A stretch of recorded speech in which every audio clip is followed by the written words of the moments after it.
بسم اللہ الرحمن الرحیم۔ محترم ناظرین، آج کی اس نشست میں ہم ایک ایسی ویڈیو بنانا چاہ رہے ہیں جس میں ہم ڈسکریشنری ڈسپلن کے بارے میں بات کریں گے۔ ناظرین، قانون کے مطابق اگر کوئی اتھارٹی یا کوئی کورٹ یا کوئی افسر مجاز اپنے اختیارات استعمال کرتا ہے، اس میں قانون کو اسٹرکٹو سینسو اپلائی کرتا ہے، تو بعض اوقات اس کو ڈسکریشنری پاورز بھی استعمال کرنی پڑتی ہیں۔ ہم یہ بتانے کی کوشش کر رہے ہیں کہ لیجسلیچر جب کسی کو یہ اختیار دیتی ہے کہ وہ کسی معاملے میں اپنا ڈسکریشن استعمال کرے، تو اپنے اس ڈسکریشن کو قانون کے مطابق ریشنل ریزنز دے کر وہ ڈسکریشنری پاورز کو استعمال کرنا چاہیے۔ اگر وہ ایسا نہیں کرے گا اور اپنی پسند اور ناپسند کو پیش نظر رکھے گا، تو وہ پھر قانون کی نظر میں وہ جو لس ہے یا وہ جو مقدمہ ہے، اس میں جو بھی فیصلہ ہوگا وہ بدنیتی پہ مبنی ہوگا اور مس یوز آف پاورز ہوگا۔ لہذا اتھارٹی کو ہمیشہ قانون کے دائرے میں رہنا چاہیے اور قانون کے دائرے میں رہتے ہوئے اپنے اختیارات کو ریزنز دے کر اچھی طرح سے جسٹیفائی کرنا چاہیے کہ یہ جو میں فیصلہ دے رہا ہوں اس میں یہ انالوجی ہے یا اس انداز سے میں نے سوچ کر قانون کے مطابق اس مقدمے کا فیصلہ کیا ہے۔ ہم نے دیکھا کہ بعض اوقات مقدمات میں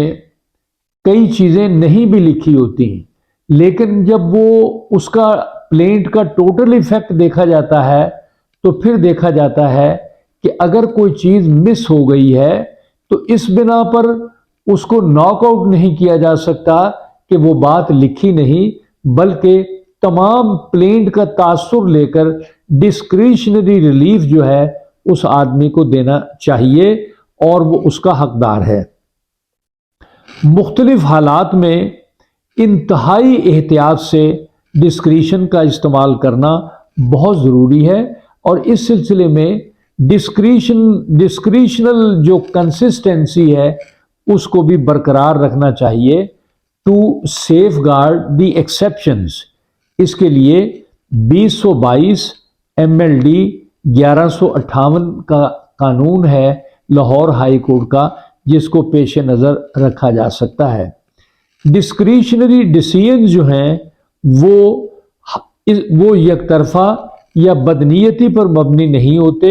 بلکہ ان میں یہ خیال رکھا جاتا ہے کہ مس یوز آف پاورز نہ ہو، کسی کا نقصان نہ ہو،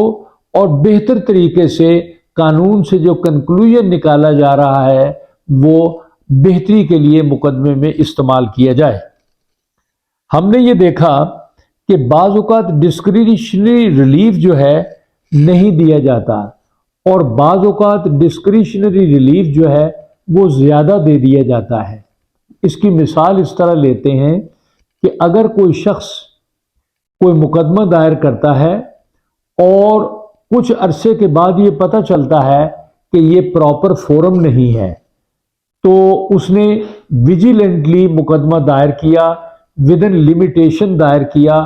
تمام ریپرکشنز جو ہیں، تمام فارمیلٹیز جو ہیں ان کو آبزرو کیا، لیکن رانگ ایڈوائس کی وجہ سے اگر وہ رانگ فورم پر آ گیا تو اسے سیکشن 5 اور سیکشن 14 لمیٹیشن ایکٹ کی جو مفاد ہے وہ دیا جائے گا، اور وہ اس کا فائدہ اٹھاتے ہوئے رائٹ فورم پر جا کر اسی لسٹ کو جو کورٹ ریٹرن کرتی ہے ری فائل کرے گا، اور اس سلسلے میں وہ ڈسکریشن استعمال کرتے ہوئے وہاں سے ریلیف لے گا۔ ہم نے یہ دیکھا کہ ایسی صورت میں بعض اوقات کورٹ ڈسکریشن استعمال نہیں کرتی اور اسٹیٹ اوے مقدمہ خارج کر دیتے ہیں، اور یہ کہتے ہیں کہ law favours vigilant and not the indolent. یہ جو محاورہ ہے یہ بالکل صحیح ہے، لیکن بعض اوقات جو انسانی مجبوریاں ہیں، انسانی کوتاہیاں ہیں یا جو ہارڈشپس ہیں، ان کو بھی بعض عدالتیں دیکھتی ہیں، اور ہماری جو اعلیٰ عدلیہ ہیں وہ بھی ان چیزوں کو بعض اوقات کمپیشنیٹ گراؤنڈ پر دیکھ کر اس کو ریلیف دیتی ہیں، اور ڈسکریشنری پاورز کو دیکھتی ہیں وہ اکارڈنگ ٹو لا استعمال ہوا ہے یا نہیں۔ ناظرین، بتا ہم یہ رہے تھے کہ ڈسکریشنل جو ڈسپلن ہے اس کو ہمیشہ مینٹین رکھا جائے۔ اسی طرح ایک فائنینشیل ڈسپلن ہوتا ہے کہ اگر ایک آدمی نے ایک کیس دائر کیا ہے تو دوسرے آدمی جو ہے وہ کیس دائر نہیں کر سکے، تو اس کو ان آدمیوں کو جو دائر نہیں کر سکے ان کو اس کا فائدہ دینا چاہیے، اور یہی فائنینشیل ڈسپلن کا تقاضا ہے۔ لہٰذا